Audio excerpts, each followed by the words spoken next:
Good morning, children. Today we are going to start our new chapter, Climate. In this chapter, we will read weather and season, climate.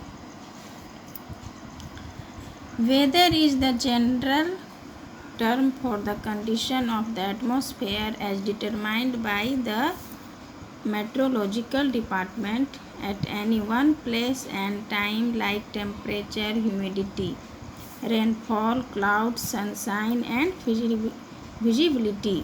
Weather क्या है? एक general term है, मतलब वहाँ के atmosphere के स्थिति के अनुसार मौसम विभाग का जो डिपार्टमेंट होता है वो उस जगह के टाइम, जैसे temperature, humidity, rainfall, cloud, sunshine और विजिबिलिटी को निर्धारित करता है।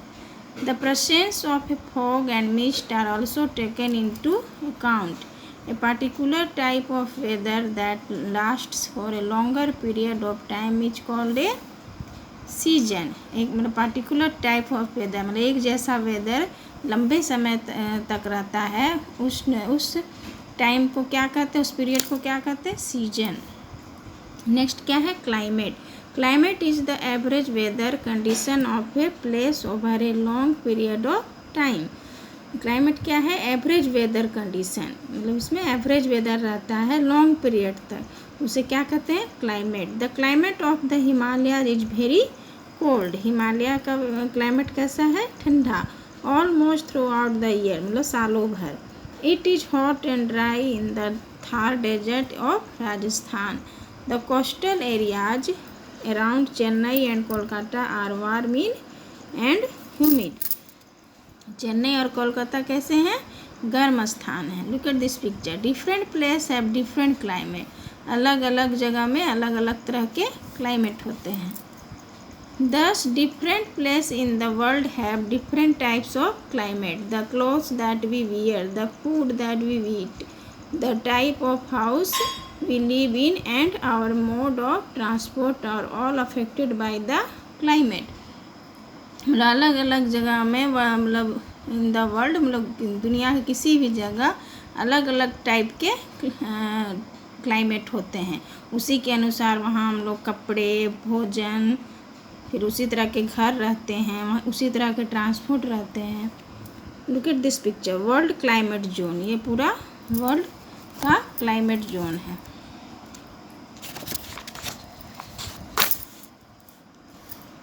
The factors that determine the climate of a place are: first क्या है? latitude और distance from the equator. Second, altitude. Third, distance from the sea. Fourth है humidity and fifth, winds. Let us study about them in detail. इसे हम detail में जानेंगे। latitude और distance from the equator. We all know that the main source of heat for the earth is sun. Main heat क्या है? Source of heat क्या है? सन।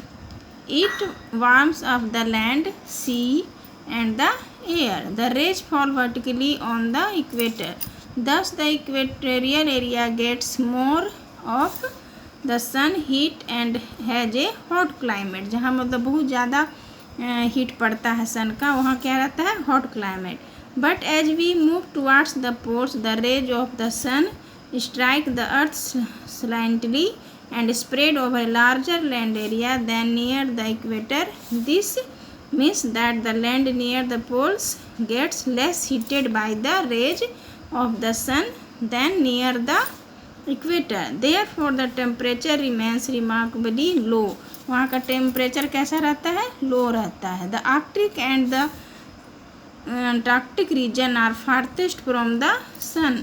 दे receive very little sunlight. ये क्या? बहुत कम सनलाइट रिसीव करते हैं. Therefore these regions have very cold climate. इसलिए वहाँ का कैसा रहता है क्लाइमेट? ठंडा. थ्रू आउट द ईयर, मतलब सालों भर. So as one moves away from the equator the temperature goes on decreasing. On the basis of temperature our earth can be divided into 3 zone. हमारे अर्थ को 3 zone में divide किया गया. Look at this picture. Zones of the earth. यहाँ बीच में है torrid, ऊपर में है north frigid, north temperate, south temperate and south frigid. So children, today's class is over.